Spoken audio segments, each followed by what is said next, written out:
Hi and welcome back to the next video.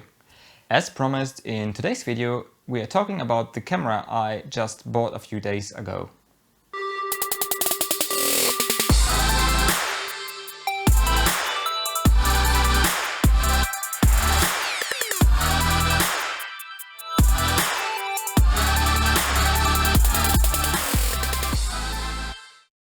In the last video I promised you to, show you how I clean the camera and, how I remove some green spots and so on and so forth. I promise, I was about to do that, I swear. And you will see some pictures from the video that I started to record, but, it continued as it started.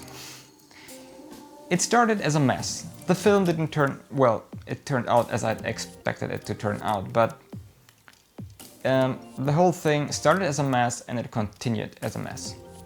So what you can see here now in this picture is me trying to clean the camera, and while I was cleaning the camera I found more and more problems that this camera has, or had, to be precise. Well, things that I couldn't see before actually really having it in my hands and testing it was there wasn't just some fog in the viewfinder, there was lots of mold in the viewfinder. So you couldn't look through because you had to look through a layer of mold, which was kind of disgusting. Also, there was lots of fungus and fog inside of the lens. The problem was that when I tried to fire the shutter, I saw that two of the shutter blades came loose and simply fell into the lens, which honestly did never ever happen before to me. So I had two loose shutter blades, I had mold in the viewfinder, I had fungus and fog inside of the lens, and as if that wasn't enough, I found a hole in the bellows, and also the shutter speeds were just slightly off, around 2 to 3 seconds off. That's quite a lot. If you choose the shutter for 1 second and it fires for 3 seconds, that's not cool. Absolutely not cool. And so it came that I had to disassemble the complete camera. I had to remove the top of the camera to clean out the viewfinder.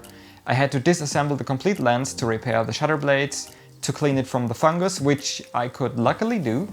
So the fungus was not attacking the coating of the lens yet, so there are no skeletons, fungus skeletons or something like that, so I could completely remove it by using some strong alcohol and some hydrogen peroxide. And I also managed to bring the shutter speeds to be nearly spot on again. And I say nearly spot on because they're not 100% perfect, but nearly 100% perfect. Especially the longer shutter speeds from 1 second to a half a second or a fifth of a second are spot on. I mean, like, I measured them, they are spot on. And then starting from 1/25th of a second up to 2/50th of a second, they are slightly off, but well below 1/3 of a stop. So I do not care about this at all, because in real life photography this will not have a big impact onto my image. So now, after all this hassle, the camera works fine again. Well, I hope so, at least. Now, let me show you the camera again after it is cleaned. Now you can see that this weight green stuff has disappeared. Also the nicotine stuff was all completely removed. This opens up way quicker now because I already also cleaned the mechanisms here. And the lens is just absolutely shiny again and no fungus, no whatsoever. So this should be a great camera. The only thing that is left to do is to glue this outer material back onto the camera body. I'm gonna do this within the next days. Honestly, after working on the lens for nearly a complete night, 1.5 days, so night and day, I worked on this lens to make it work again. I simply had no more patience. But now let me give you some more information about this camera. So the camera is a Franka Solida 3. This camera was built around the year 1951 in West Germany in the US-American zone. The shutter is a prontor-s shutter. This is a German shutter model. The lens is a Schneider Kreuznach lens with a focal length of 75 mm and a maximum aperture of f2.9. So this is quite a nice lens. Here at the front you can set your shutter speed.